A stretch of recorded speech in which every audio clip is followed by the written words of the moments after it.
My name's Vicky Sargent. I'm from Boiler House.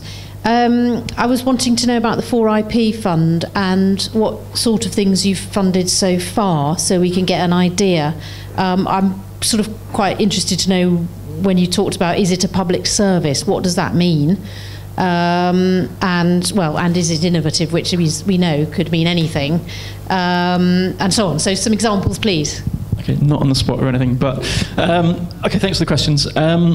Okay, the first question, I suppose, is it public service?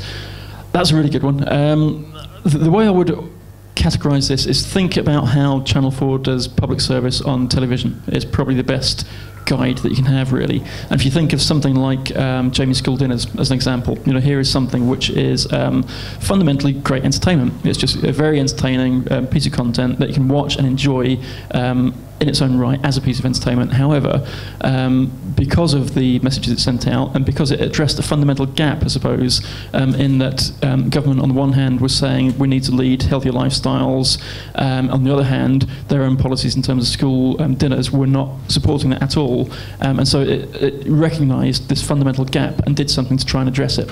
And so I suppose that is the kind of territory that I would say Channel 4 in particular are really interested in looking at. Where is there this disconnect? Where are the public being underserviced in one way or another, and how can you use a piece of entertainment or entertaining content to address that gap?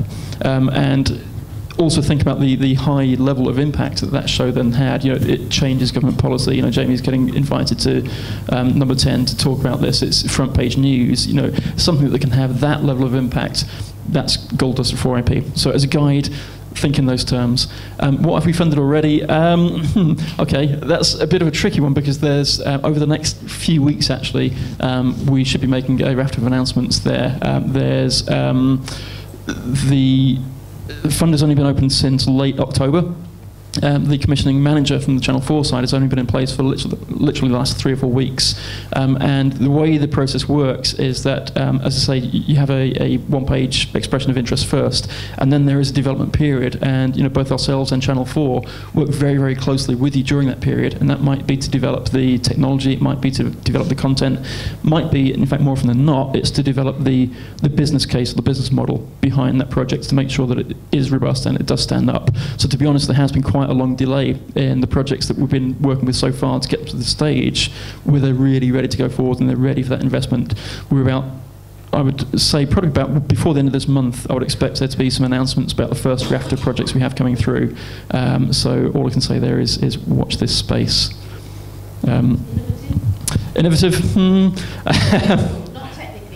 No, I would say it's more about innovative use of the technology that's out there, either innovative use of the platforms. It could be innovation in a business model as well, which is a really crucial part, especially if you are trying to find that delicate balance between something that is both public service and commercial. It's a very, very difficult thing to do.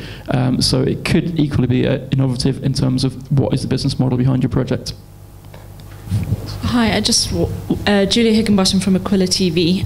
Just to go a little bit further on that point that you've made, because that wasn't what you just said about it being innovative business models. That wasn't something that you initially stated when you've done all your pre-launch and your launch. And I've seen you talk at quite a few things, as you know.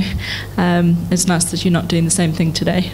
And I would like to see what you're doing, but that's something that you haven't mentioned before. So is that something new that's come out of what's... I think it's not necessarily something new, just something additional. I think fundamentally the project, we'd like to see some innovation on the projects. We don't want to see stuff that's already well covered on the web. We don't want to see, it's another kind of Me Too idea.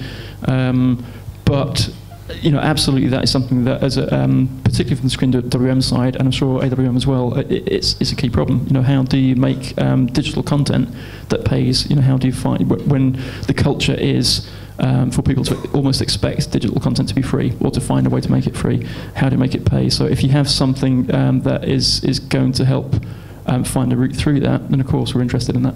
Okay, I'm glad that that's now part of it, because it's something that would definitely be more interesting to us, because as an SME, we have a problem with allocating time to develop those new business models. And in fact, that would be where most of the money that we would ever go for in funding would actually come from. So I'm glad that you're doing that. To the rest of you, do you think that you've managed to make a impact in the creative industries, or do you think you're still having a problem getting across what your funds do?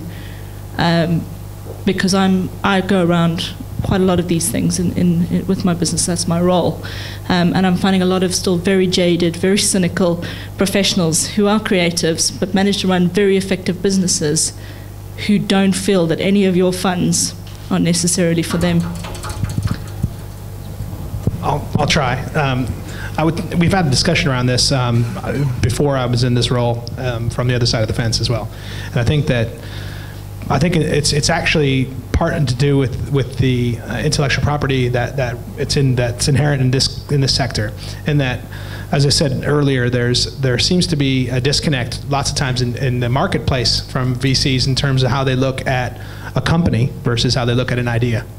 And I think that what we have in this region, I think a very strong representation of very, very clever individuals that come up with some great ideas, but sometimes there's the follow-on bit that you said is very interesting around the commercial models of how that then will get to what the route to market is. And so I think that's one of the things that I know we're keen to address, is to say that, how are you funding ideas versus an innovation versus just the business model itself? The other side of that is I believe that there's a gap in the market that's always been there, and I'm not sure if we're going to find a very short-term solution to filling it. But typically, even in really troubled times with credit crunch and everything else, in terms of finding that sort of cash between about 50 to 250, and then 250 to 5 million, say, it's when the larger projects you normally can ironically have an easier route to that. And I think that typically the funds that we have currently in the marketplace, they are all shopping at the same space, and I think that's because of risk. It's because of the inherent the spot to them when they see their actual exit strategy in that fund is that they can't see a route to market in the next 2 years, then they almost move away from it. And I think that what we see, if you are talking about, say, TSB funding, is that you don't even have a route to market if you're going to be funding them for a certain length of time. So I think that's a key area for us as a region to address. I think it's nationally one that I know that a number of the funding bodies have been trying to tackle. But I'm more than happy to talk about that with anyone that wants to after this as well. Obviously, we're slightly different in that we only fund the enabling technology usually. It doesn't have to be technology, but the enabling innovation rather than the content itself. So in terms of actually reaching out to those digital media companies who are working on those kind of, I suppose, architectural platforms, we've been relatively successful. But that's because they tend to be companies that are coming out of things like the computer gaming cluster in Warwickshire, that are coming out of the Serious Games Institute in Coventry, and so on. And there are 4 or 5 that we've funded to date out of the 40-odd companies that we've put money into so far. Now, there is an issue in that we tend to see, particularly with companies that are coming from the creative angle, that the commercial trajectory of the project isn't as well mapped out as it is were it coming from one of the other sectors that we're looking at. And that tends to be a problem, not just in the West Midlands, but across the board in the creative industries across the UK. And part of it's because there isn't necessarily the understanding within the fund management community about creative industries and the way that the creative industries work, which is why I think it's important that they're being treated separately through things like 4IP and Screen WM. And one of the things that works quite well for us, or I hope is going to work quite well for us, is we fund as I said, the architecture behind it. 4IP can fund the content. And between the two, there are sort of sufficient skills to understand the technology commercialization and the route to market for the content.